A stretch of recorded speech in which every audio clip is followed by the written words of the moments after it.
Hey y'all, how you doing? So, last video I ended it saying that I was gonna talk about my emergency fund and how I built up a $30,000 emergency fund. I'm gonna tell you exactly what I did so that you can copy what I did, or you can tweak it however you want to, but these methods work.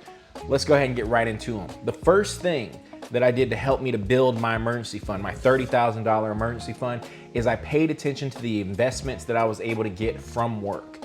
Now, I'm not talking your normal investments that, any company gives you, where you're matching on a 401k, things like that. But what I will say about the 401k, it is extremely important. Make sure you are putting enough in to match so that you can get that free money back from your company.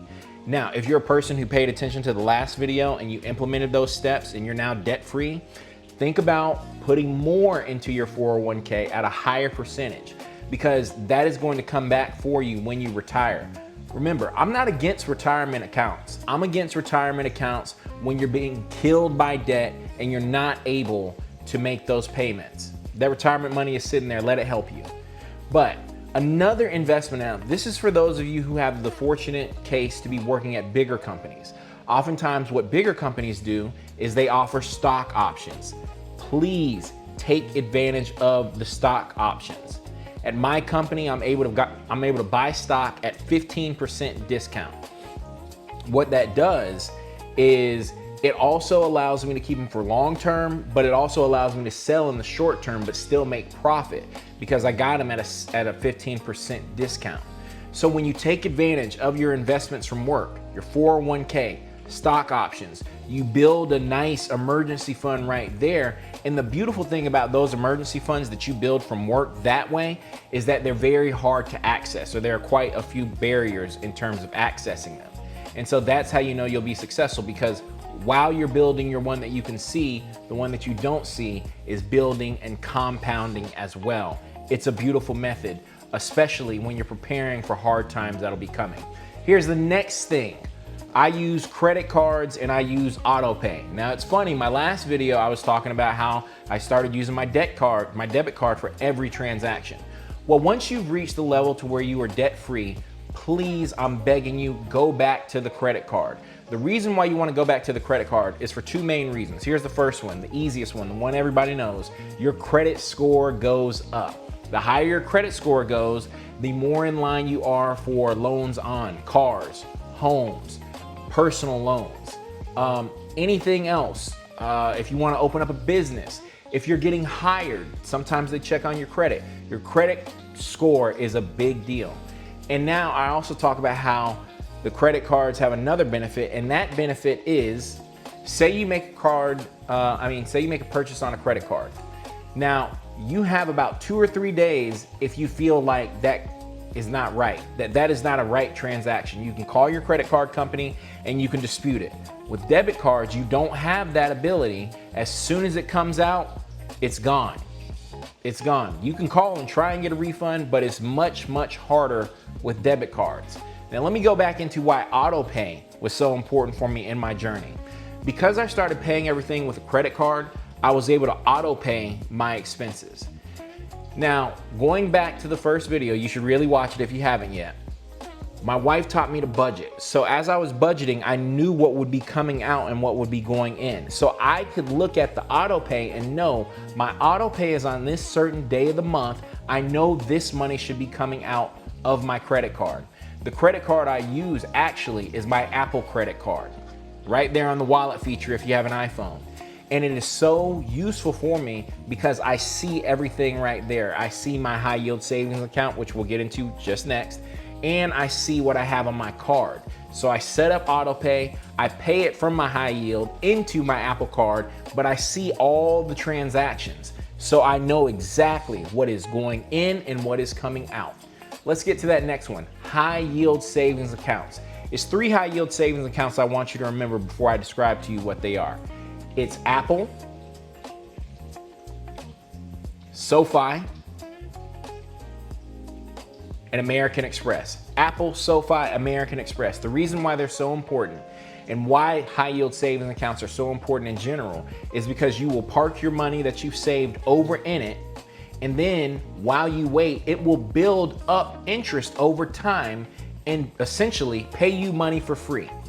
So the high yield savings account right now is at about 3.65% interest. The top high yield savings accounts to put your money in are Apple, SoFi, and American Express. Almost forgot that one. But yeah, those are the three. Now, when you put your money in those three, I prefer the Apple one because I see everything. You put your money there and you sit it and you wait. You wait while it sits there. SoFi is really good because SoFi not only gives you the high yield savings account, but it also gives you a checking account. So you can move money a little bit quicker if need be. Apple has that with Apple Cash, but Apple Cash sometimes has problems where people are suspended for no reason. So if you're thinking about Apple, just understand that you're gonna have a little bit of a longer time when it comes to getting your money out of that account, but it's still worth it just for the sight of seeing everything.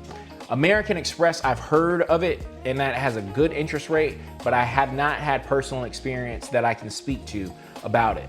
But high yield savings accounts are absolute gold, especially in times like these. And high yield savings accounts are the absolute #1 place to put your emergency fund. My $30,000 emergency fund is in my high yield savings account because after this video, I'm going to go sleep. And guess what's gonna happen while I'm in the bed? I'm making money. Then I'm gonna get up, I'm gonna go to work, and I'm gonna work hard because I love my company and I hope they keep me. My Father in the heavens, please have them keep me. Anyway, while I'm working for them, I'll have money building in my account because of a high yield savings account. That's how it works. Be wise, be smart when you put your money places. Here's the next thing that helped me to keep my emergency fund and to build it up to $30,000 is that I kept my life simple. Last video, we talked about why you should keep your life simple, but you notice something? In that video, once you've learned how to keep your life simple, once you got it, and then you start earning money and you're debt-free, continue to simplify your life. Because when you went through that process to start to simplify, you noticed, I don't need this, I don't need that, I don't need this. Why do you need it again just because you made a little bit more money? You don't. Keep making your life simple. Keep making your life easy.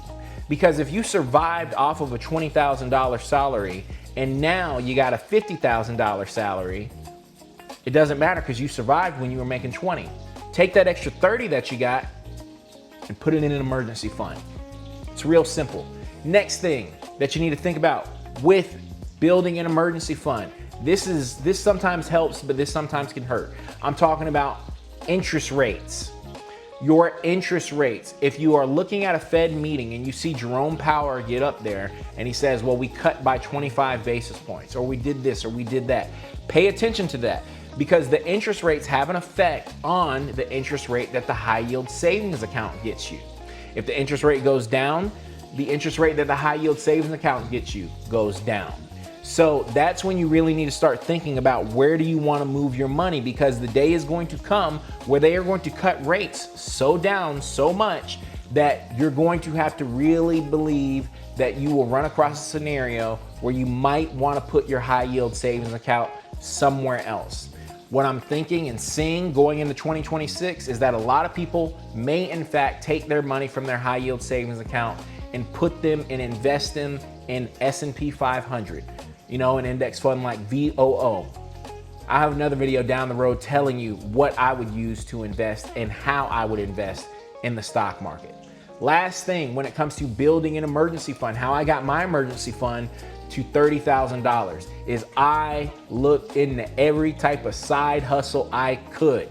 Here's one that I'm doing right now on YouTube, but it's a beautiful thing. Side hustles don't need to make you an extravagant amount of money. Side hustles really need to take care of maybe one bill. Your electric bill is about $180 a month. If you can get a side hustle that pays you $180, you're in good hands. Side hustles can eventually build up into bigger businesses, but thinking just wisely, a side hustle only needs to do so much. Don't be determined that your side hustle has to turn into your own business, your financial freedom.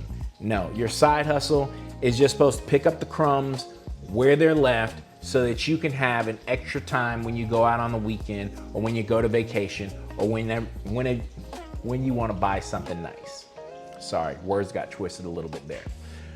But those are the things, those are the ways that I built my $30,000 emergency fund up, and those are the ways that you can build your $30,000 emergency fund up.